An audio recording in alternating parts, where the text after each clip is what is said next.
Bien, ce matin, nous allons être toujours dans la série Être disciple, hein, des choses qu'on a besoin d'apprendre, de comprendre ou se rappeler souvent, hein, des choses parfois qu'on connaît ou on oublie ou qu'on y revient. Ce matin, on va regarder pourquoi le chemin de Dieu est parfois le plus long. Hein? Il n'est pas toujours le plus long, mais parfois ça arrive. Puis, j'aimerais souhaiter la bienvenue encore une fois à tous ceux qui nous écoutent. Soyez bénis, que le Seigneur vous guide et vous éclaire au travers sa parole à lui.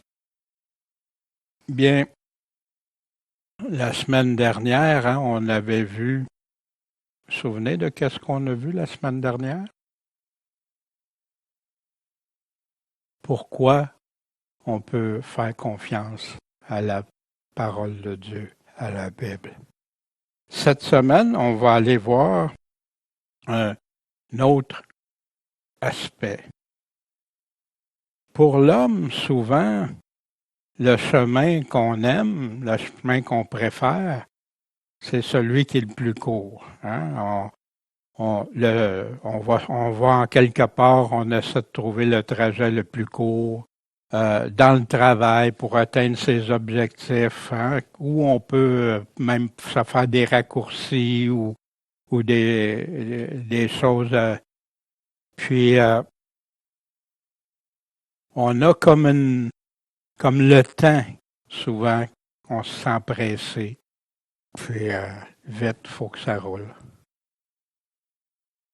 La ligne droite, c'est toujours le plus court, mais ça, c'est très vrai en géométrie. Ça peut être vrai dans d'autres choses. Puis, il y en a que c'est le plan le plus court pour leur avancement de carrière, leur formation, les projets qu'ils ont, des projets qu'ils vont faire, qu'ils veulent mettre en pratique. Mais oui, comment on peut le faire le plus vite possible, etc. Parfois, ça nous arrive comme chrétiens, comme disciples, qu'on a une conviction, la certitude ou une impression que Dieu veut nous conduire du point A au point B. Fait qu'il va nous donner tout pour que ça aille vite et tout direct au point. Une belle ligne droite. Mais pour Dieu, est-ce que c'est toujours le chemin le plus court qui convient à sa volonté? Et c'est une réflexion qu'on doit se faire quand on a des choix à faire, des choses à faire. La question à se poser, est-ce que mes critères sont compatibles avec ceux de Dieu? Est-ce que Dieu veut toujours la ligne droite? On va voir des exemples de ça. Le chemin le plus vite, le chemin le plus facile, quand on pense au chemin étroit et difficile, sans obstacle, que ça soit aplani, hein, que tout roule comme sur des roulettes, hein, que ça va être direct au but, sans détour. Je vais aller évangéliser, puis je veux que ça soit, hein, bing, tout de suite comme ça. Est-ce que c'est toujours comme ça? Moi, après quelques années d'évangélisation et tout ça, non. Des fois, il y a eu beaucoup de détours que je n'avais pas prévus en cours de route pour atteindre le but. Est-ce que c'est pour se sentir bien, que nos émotions faut qu'on soit tout à l'aise, tout confortable dans ça? Notre zone de confort, faut pas qu'elle se fasse bousculer. Quand on lit la parole de Dieu, on voit que beaucoup d'hommes et de femmes de Dieu, leur vie a été bousculée. Vers où ils s'en allaient, c'était plus leur zone de confort. Pensez juste à Abraham. Il est sorti de son pays. Il a abandonné tout pour suivre le Seigneur. Mais parfois, le slalom ou les zigzags sont au rendez-vous. Hein? Vous avez sûrement vécu ça dans plein de choses. Pourquoi que notre belle ligne droite qu'on s'était formée pour nous est parfois tout à coup modifiée? Les plans sont changés, ça s'est transformé en d'autres choses qu'on n'avait même pas pensé. C'est sûrement jamais arrivé en couple, hein, avec nos enfants, avec l'Église, avec l'évangélisation, notre croissance dans la foi ou celle des autres, au travail, etc. Ça avait l'air pourtant si simple, mais souvent, je ne sais pas si ça vous arrive, moi ça m'est arrivé, j'avais l'impression d'être dans le jeu serpent et échelle. Hein? Tu t'avances, puis tout ça, tout à coup, whoop, le serpent te fait descendre plus bas. C'est pas toujours le serpent en passant qui fait ça. Mais pourquoi parfois c'est plus long? Pourquoi qu'il y a des détours? On peut. C'est très correct de se poser la question. Hein? Il n'y a pas d'offense ou de péché à se demander pourquoi, bien au contraire. Mais est-ce que c'est pour nous frustrer? C'est-tu pour me décevoir que ça arrive? C'est-tu pour me rendre confus? Je ne sais plus où je m'en vais, quoi faire? C'est-tu pour me décourager? Puis plusieurs autres questionnements ou réflexions qui peuvent venir à l'esprit. De se poser la question, c'est correct, mais on a d'autres réponses que ça. Ou c'est pour me former, pour me faire réfléchir, et arrêter, chercher Dieu. Dieu, toi. Moi, j'étais convaincu que c'est ça, mais toi, Dieu. C'est pour ça qu'un chrétien a besoin de prier, d'avoir la direction de Dieu dans sa vie. L'Esprit Saint qui va répondre, on va voir. Nous amener sur la route où Dieu veut qu'on soit. Nous faire grandir, ou des fois pour faire grandir quelqu'un d'autre. On va voir un exemple de ça encore. Nous faire réussir ce que Dieu veut que j'accomplisse. Puis au travers de ça, souvent nous protéger, parce que nous, on ne sait pas tout. On ne comprend pas tout. Je peux penser que je vais prendre l'auto, je vais prendre l'autoroute ce matin-là, au lieu de prendre la petite route. Puis je vais être bien plus vite rendu, puis tout ça. Mais ce que je ne sais pas, grave accident. Puis peut-être encore pire, je suis impliqué dans l'accident.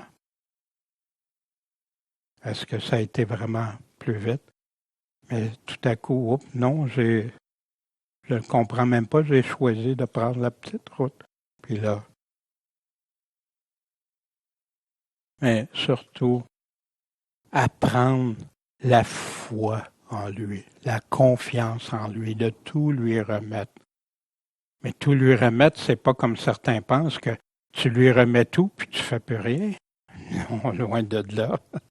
Non, Dieu, donne-moi ce que je dois faire, les actions, qu'est-ce que je dois faire.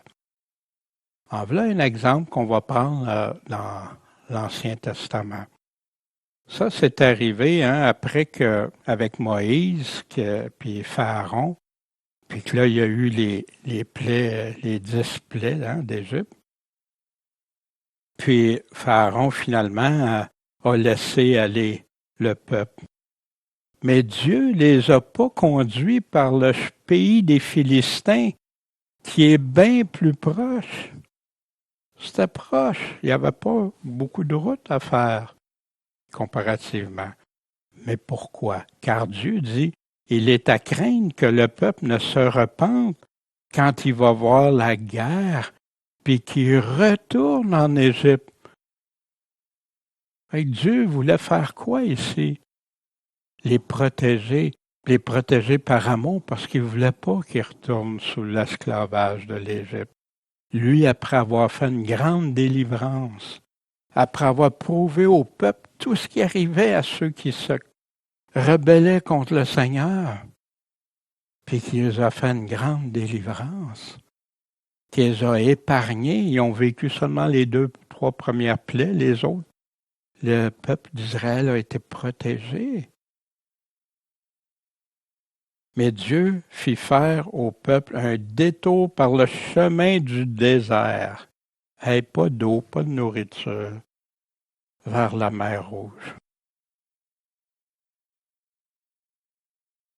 Ça a été, il y avait, je me souviens pas du nombre, mais c'est en termes de millions, là, 1 ou 2 millions, je me souviens plus de Juifs qui ont participé à l'Exode et tous ceux des non-Juifs qui ont fait la décision.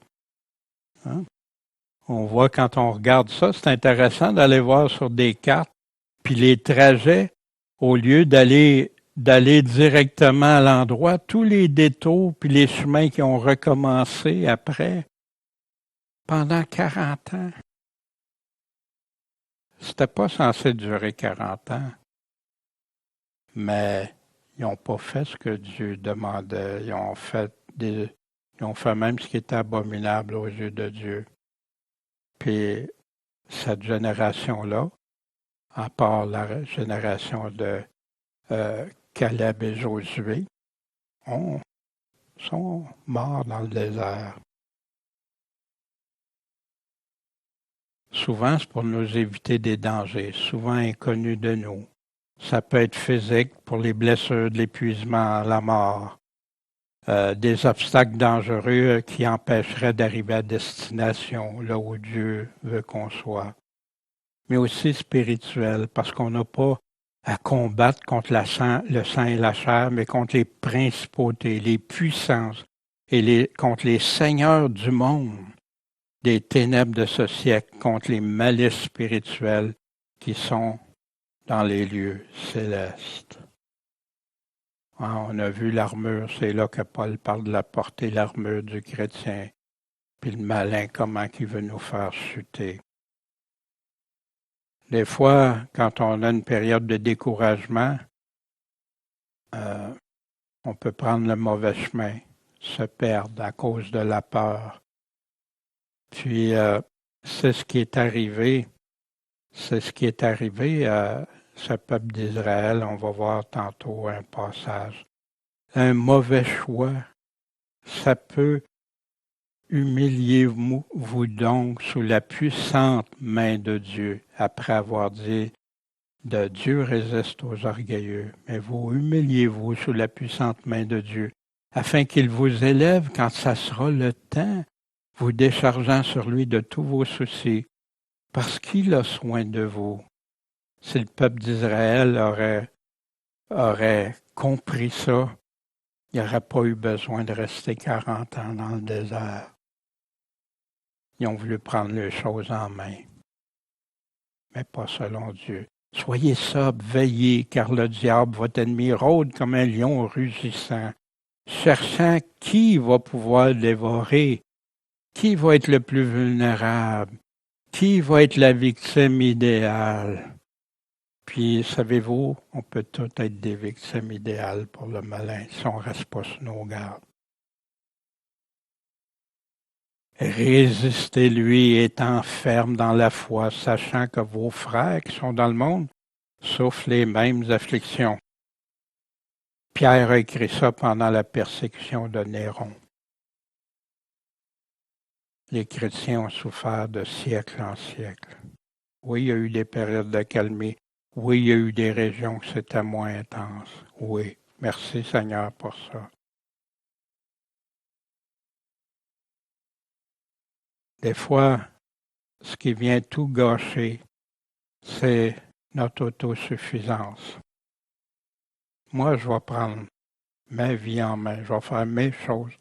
La chanson à ma façon, My Way, I did it my way, je l'ai fait à ma manière, un chant bien populaire. L'indépendance. Je fais des choix, des décisions dans tout dans ma vie. Non, Dieu, ça va être après. Ah, Dieu, en passant, t'étais-tu d'accord que je fasse ci? T'étais-tu d'accord que je fasse ça? C'est déjà fait.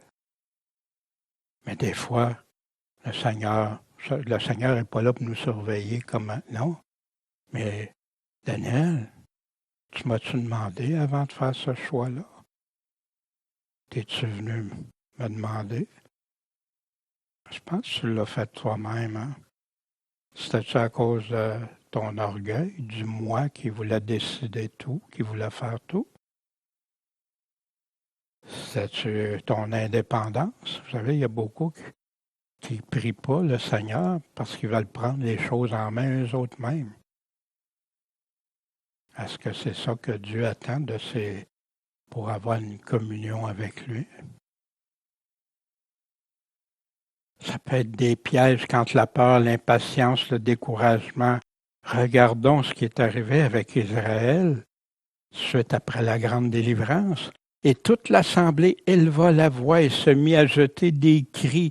Le peuple pleura cette nuit-là parce qu'il était dans le désert, puis il sentait que ça ne marchait pas.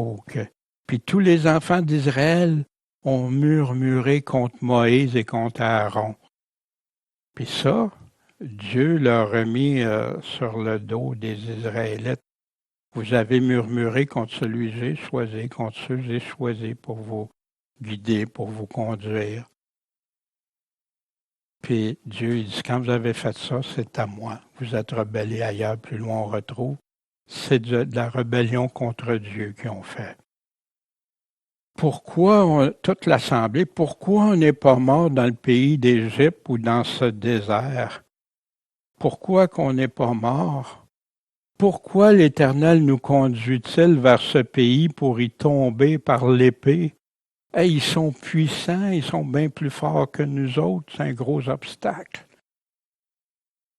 Nos femmes et nos petits-enfants, ils seront une proie. Hein, la peur, hein, ce que ça empêche souvent. Mais c'est des chrétiens, il y en a qui ont peur. Ils ont tout le temps peur de faire un geste ou faire quelque chose ou des choses. Ne vaudrait-il pas mieux pour nous de quoi?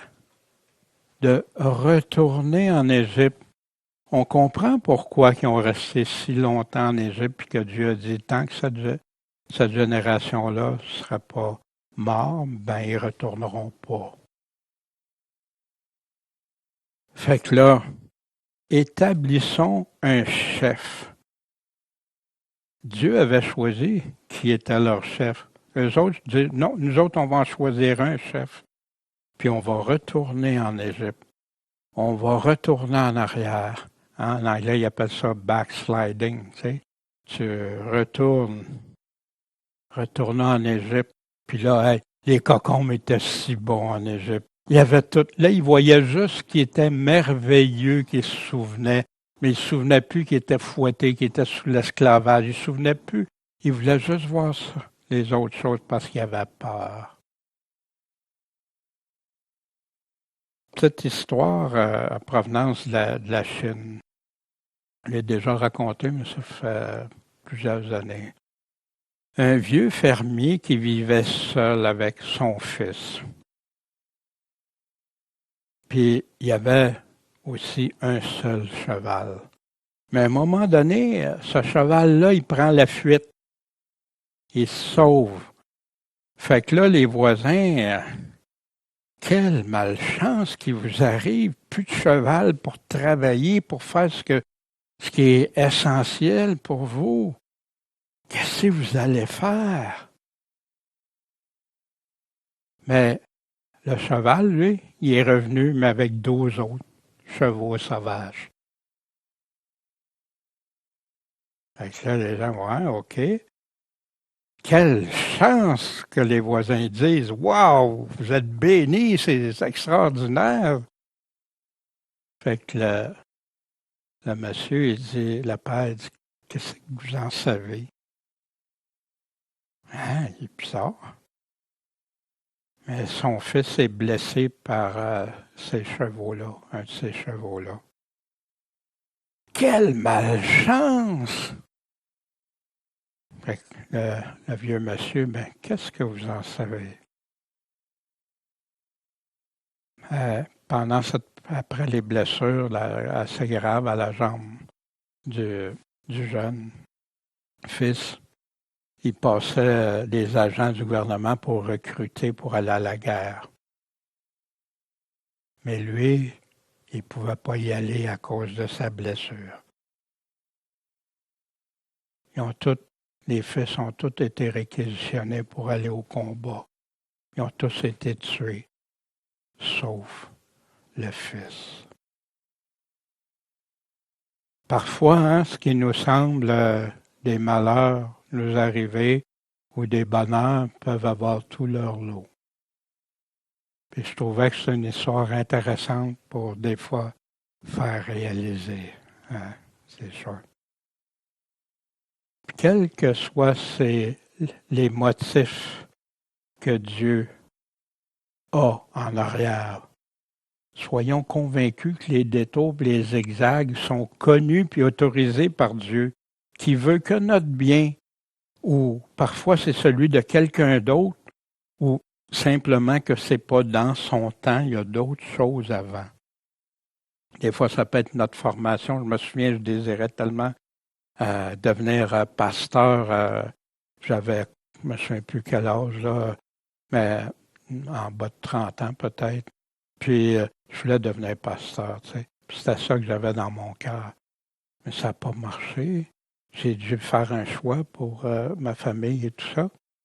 Puis j'ai compris juste après. Mais Dieu m'a protégé. C'était pas le temps de Dieu.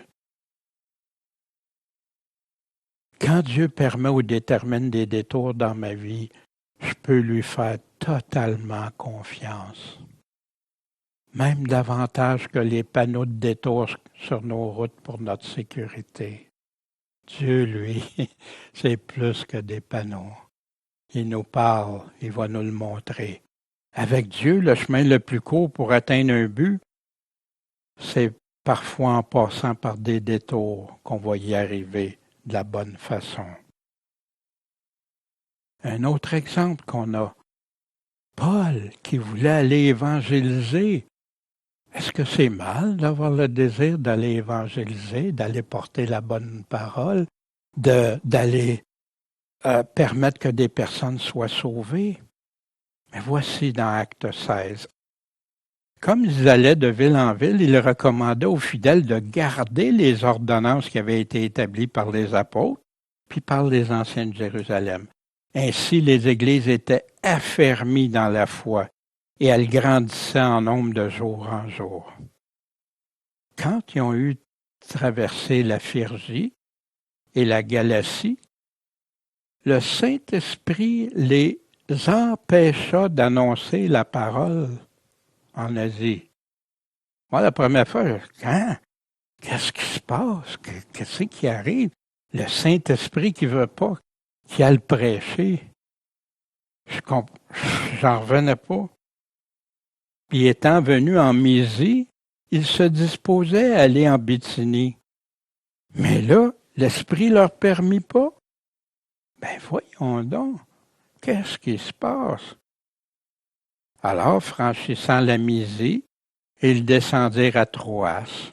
Puis Paul a eu une vision pendant la nuit. Un homme macédonien se tenait debout et le sollicitant en disant « Passe en Macédoine, puis viens nous secourir. » Aussitôt après cette vision, nous nous disposâmes à passer en Macédoine, en concluant que le Seigneur nous appelait à y annoncer l'Évangile. Dans ce cas-ci, Paul a eu une révélation, puis une vision aussi, ça peut être dans un rêve, ou comme Pierre quand il a vu la nappe, ou ça peut être de différentes façons. Mais ils en ont conclu que Dieu les appelait à aller annoncer l'Évangile là-bas. C'est toujours important quand vous lisez dans votre Bible, il y a des endroits, c'est des endroits géographiques, des endroits que aujourd'hui, c'est des pays qu'on connaît très bien, qu'on entend, c'est Yougoslavie, la Turquie, ces endroits-là, mais c'est toutes des églises où Paul a été, des gens qui étaient chrétiens il y a très longtemps.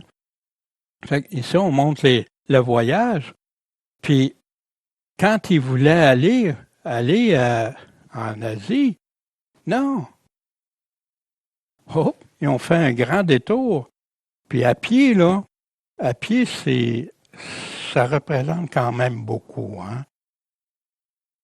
Puis là, il a passé par la Midi. Il voulait aller en Béthanie, non?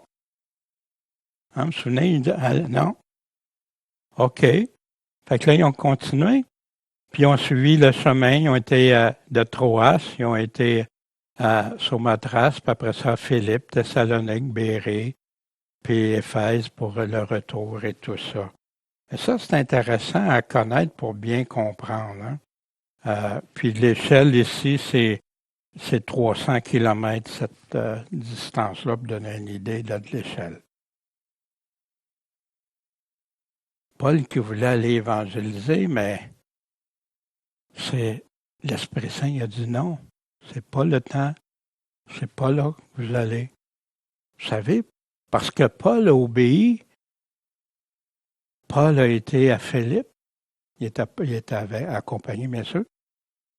Puis c'est là, à Philippe, Lydia, celle qui priait, hein, sur le bord de l'eau.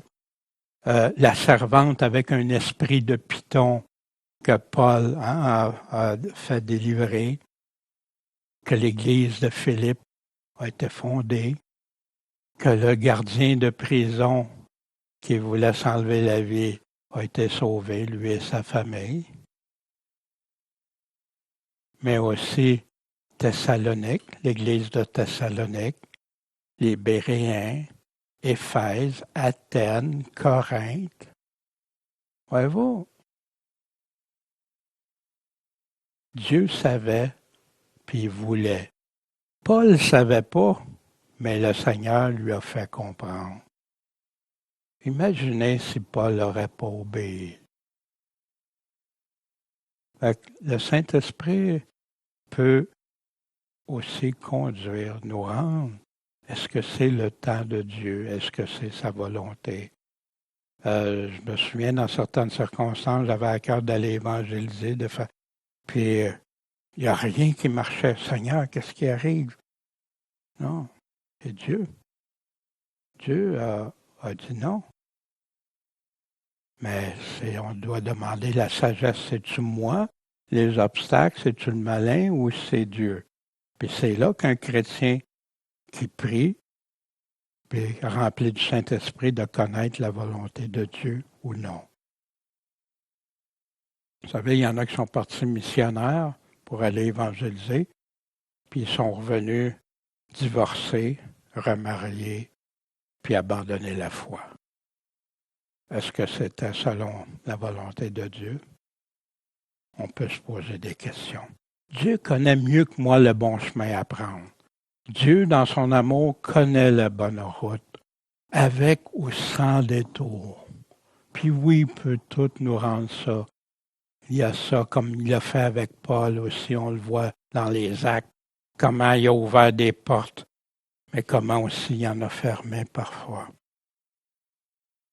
Celle qui nous conduira à bon port jusque dans l'éternité. Parce que premièrement, Dieu pense à chacun de ses enfants qui croient en lui. Il sait que si la route serait toujours droite, on pourrait peut-être jamais arriver en sécurité. On pourrait peut-être se détourner du chemin étroit du Seigneur. Dieu peut me faire découvrir des routes que j'aurais jamais pu découvrir si ces détours-là ne seraient pas arrivés dans ma vie. Puis ça, je vous en parle avec une grande conviction pour l'avoir vécu. Des choses auxquelles j'aurais jamais imaginé, jamais pensé seulement. Le roi connaît la destination, une autre petite histoire, mais qui est arrivée. Pendant que Londres était menacée par Hitler, le roi a donné l'ordre d'évacuer Londres. Fait qu'il y avait des petits-enfants qui ont été évacués, puis ils étaient dans des trains surpeuplés, bondés, puis c'était rempli, là. Puis la peur se lisait partout. Fait qu'il y a une petite fille qui était très inquiète. Fait qu'elle demande à son petit frère, ben, où on s'en va, où on va, son petit frère. Ben, nous autres, on ne le sait pas, mais t'en fais pas. Lui, le roi, il sait parfaitement où on s'en va. Et il avait confiance en ce roi. Mais nous autres, est-ce qu'on fait confiance à notre roi? Est-ce qu'on a la foi en lui pour le suivre quand il nous oriente, quand il nous dit, tu t'en vas par là, tu fais ça? Il connaît non seulement la destination, mais aussi le bon trajet. Oui, il connaît bien le trajet à suivre. On se souvient de Joseph quand ses frères l'avaient vendu comme esclave, l'avaient jeté d'un trou, voulaient même le tuer au départ.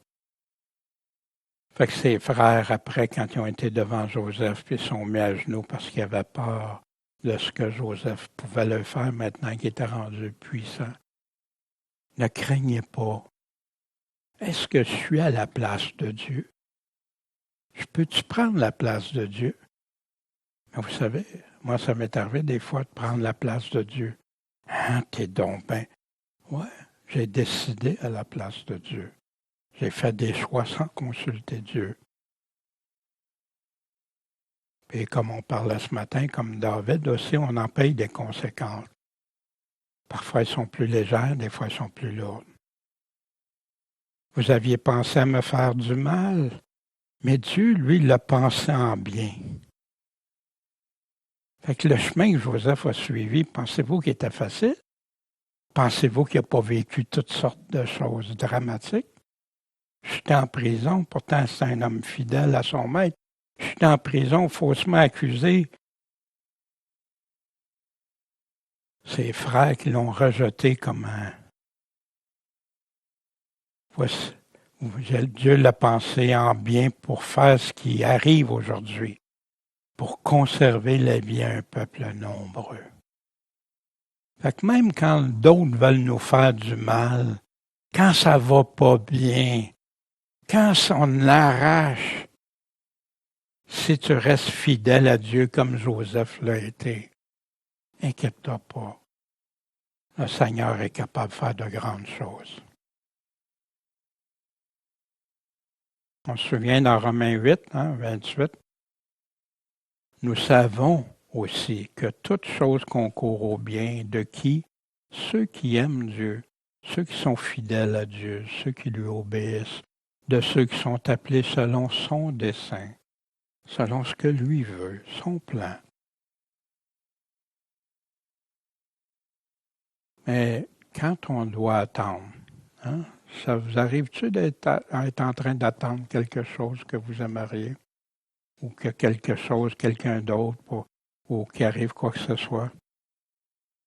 Si ce désir, cette pensée, cet appel provient de Dieu, puis que c'est en accord avec sa volonté, dans le respect de ses critères ou de ses principes qu'on a dans la parole, puis que tu dois attendre, il va te soutenir entre-temps. Puis quand ça sera rendu le temps, en son temps, il va te le rappeler ça, parce que des fois même on l'oublie, ces choses-là. Puis il va t'accorder tous les moyens nécessaires et souvent bien mieux que ce que tu croyais au départ.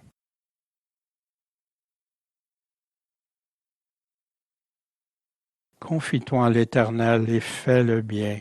Habite la terre, fais de la vérité ta nourriture. Prends ton plaisir en l'Éternel et il t'accordera les demandes de ton cœur. Il y en a qui aiment beaucoup juste il t'accordera les demandes de ton cœur, mais ils oublient des critères que Dieu établit avec. Remets ta voie, remets ta route que tu trouves peut-être trop longue. Remets-le à l'Éternel, puis confie-toi en lui, puis il va agir. Psaume 37. La foi et la patience, la persévérance, c'est inséparable. Il y en a qui croient que la foi, j'ai la foi, tout est réglé, tout est automatique, c'est vite. Non, c'est pas ça qu'on voit partout à travers la Bible, l'Ancien et le Nouveau Testament. Voici Jacques. Frères, regardez comme sujet d'une parfaite joie les diverses tentations qui vous arrivent, les diverses épreuves, sachant que l'épreuve de votre foi produit la patience, mais que la patience est une efficacité incomplète, non, parfaite, afin que vous soyez parfaits et accomplis, ne manquant de rien pour ton combat, ta vie spirituelle, ta foi. Et si quelqu'un de vous manque de sagesse, ben qu'il la demande. Il la demande à Dieu, pas la sagesse charnelle de cette terre, la sagesse de Dieu, qui donne à tous libéralement, sans reproche, ça va lui être donné, mais qui la demande avec foi, sans douter, parce que celui qui doute est semblable au flot de la mer, qui est agité par le vent et ballotté ici et là. Qu'un tel homme, en effet, ne s'attende pas à recevoir quelque chose du Seigneur. L'homme dont le cœur est partagé, hein, qui croit mais qui croit à moitié, qui mélange d'autres choses, est inconstant en toutes ses voies. Puis ça, tu le vois, le cœur partagé. Il y en a qui essayent entre ci, ça, puis le monde, puis il y en a qui essayent avec toutes sortes de choses d'autres que Dieu a dit. Voici dans Romains 5. Et non seulement en cela, mais nous nous glorifions même dans les afflictions que Paul dit. Fait qu'il n'y a pas juste Jacques, hein? Sachant que l'affliction, ça produit quoi, la tribulation? La patience. Puis la patience, la vertu éprouvée. Et la vertu éprouvée, l'espérance. Ça nous rappelle ce que Pierre disait, hein? Ajoutez à votre foi, ajoutez. On fait une petite portion sur porter sa croix. Parce que quelqu'un qui ne porte pas sa croix, Jésus dit qu'il est indigne de lui, indigne de son royaume. Des fois, ça arrive, notre croix nous semble lourde. Puis c'est dans ce temps-là qu'on va à Dieu et qu'on lui demande de nous donner la façon de la porter, cette croix-là. Ici, Seigneur, c'est trop difficile pour moi. Jusque-là, oui, ça arrive. On peut lui dire, mais Dieu nous dit qu'il ne nous donnera jamais plus qu'on est capable de supporter. Puis quand ça dépasse ce qu'on est capable de supporter, c'est son Esprit Saint, comme on a vu les millions de chrétiens qui se sont fait brûler, massacrer ou poursuivre, tout ça, nos frères encore. Mais Dieu vient les secourir, les aider. L'Esprit Saint garde leur pensée en Jésus-Christ. Puis même, il y en a qui ont des souffrances qu'ils ne ressentent même pas, même plus. S'il vous plaît, Seigneur, coupe-la un peu que je puisse mieux la porter. Elle est trop lourde pour moi. Fait qu'on voit qu'il en a enlevé une partie. Ah là, c'est bien mieux, Seigneur. Merci beaucoup, Seigneur.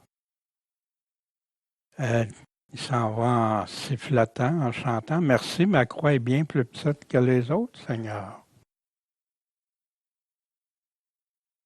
Ah, s'il vous plaît, Seigneur, elle est encore trop lourde pour moi.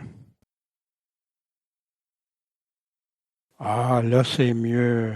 Merci, Seigneur, c'est à mon goût. Là, elle n'est pas trop dure à porter. Puis là, il arrive le moment où tu as besoin de la croix. Traversons de l'autre côté avec notre croix.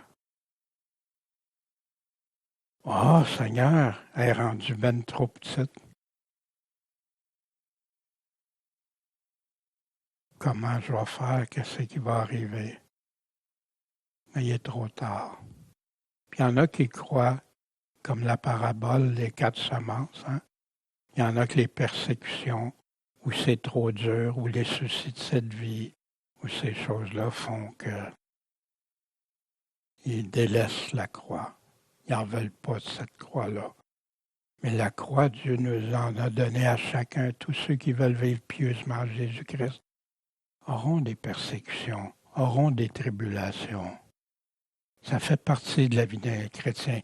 Puis si vous lisez bien le Nouveau Testament, vous allez voir que c'est rempli partout que les véritables enfants de Dieu vont subissent des choses injustes. Des fois, à des degrés différents, bien sûr. mais ça fait partie. Puis quand c'est pas aussi court ou aussi vite qu'on voudrait, attention au découragement. Prends courage, la parole de Dieu nous dit. Attention de vouloir prendre les choses en main par toi-même. Pensons à Abraham, le père de la foi, mais le père de la foi qui a abandonné sa foi pour prendre les choses en main, puis avoir un fils que Dieu n'avait pas promis, qui est Ishmaël, puis qui fait qu'aujourd'hui on a de la guerre dans le Moyen-Orient entre ces deux descendances-là. Roi Saül, qui avait été choisi, puis qui a choisi quoi? De désobéir, ça allait pas assez vite. Il a même voulu faire les sacrifices à la place du sacrificateur qui avait même pas le droit, ce qu'il n'avait pas le droit de faire.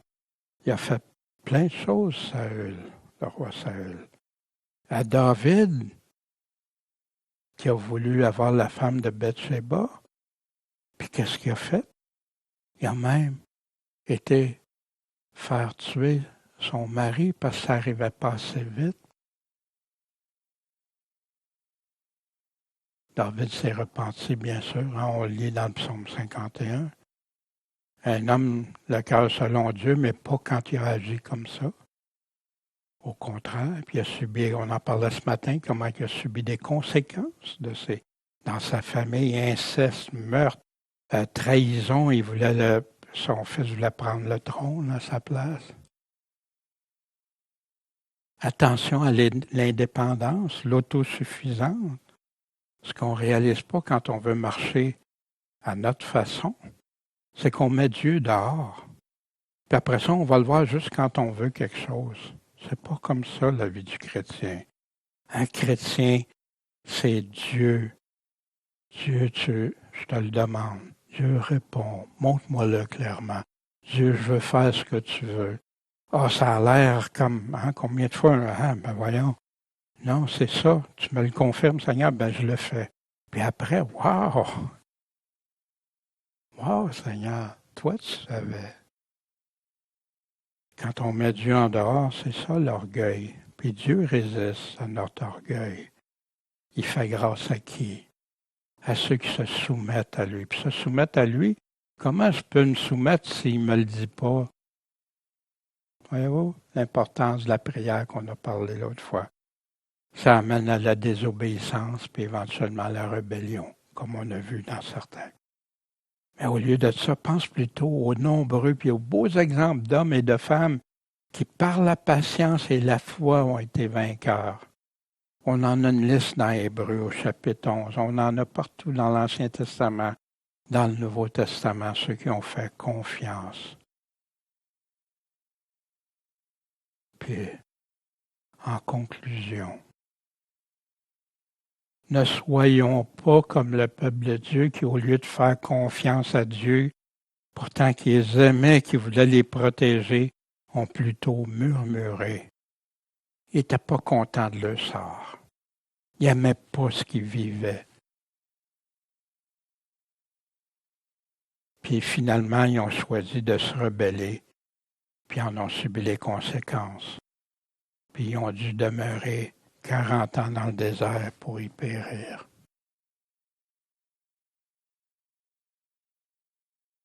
Qu'est-ce que vous pensez qui serait arrivé si au lieu d'agir comme ils l'ont fait, ils se seraient attendus à Dieu en attendant son temps, puis ses bénédictions à suivre par la suite? Ils voulaient faire les choses à leur façon. La peur les a conduits à ça. Ils n'ont pas maîtrisé ça. Ils se sont laissés aller. Puis là, c'était la colère, puis la rébellion. Puis lorsque Dieu a dit que c'était Moïse et autres, non. Mais plutôt, soyons confiants, patients, persévérants quand c'est plus long qu'on voudrait. Quand Dieu nous fait patienter ou que c'est pas selon sa volonté. Parce que ça arrive, des fois, je peux avoir des désirs qui sont corrects, tout. Mais c'est pas ça que Dieu a pour moi. Est-ce que je vais me frustrer? Est-ce que je vais faire comme eux aussi, je vais l'accepter? Puis dire merci Seigneur, t'es là. Paul y a prié pour que Dieu lui enlève ce qu'il y avait au niveau des yeux. Dieu dit non, ma grâce te suffit. Attendons-nous à lui. C'est ça, avoir la foi, lui faire confiance, se fier en lui plutôt qu'aux autres, plutôt qu'à moi, plutôt qu'aux circonstances, plutôt qu'à ça. Est-ce qu'on l'aime, notre Seigneur? Est-ce qu'on lui fait confiance? Est-ce qu'on veut qu'il nous guide partout dans toutes nos voies? Seigneur Tout-Puissant, merci de ta parole. Merci de ce que tu nous as laissé des exemples, des bons exemples comme les mauvais exemples pour qu'on sache, Seigneur, qu'on comprenne, qu'on puisse appliquer. Seigneur, aide-nous à être des vrais disciples, qu'on sache quand attendre, quand bouger, quel chemin prendre. Puis s'il y a des obstacles dans le chemin, que tu nous aides à comprendre, puis à poursuivre, à persévérer, tant que tu ne nous le montres pas, Seigneur. Merci, tu es le Dieu Tout-Puissant. Tu es celui auquel on va rencontrer un jour, face à face, comme Michel nous parlait ce matin. Seigneur, c'est toi qu'on veut aimer. C'est toi qu'on veut plaire. Puis c'est toi le Seigneur, le maître de nos vies. Puis tu nous fais la grâce de devenir notre Sauveur. Béni sois-tu, Seigneur. Amen.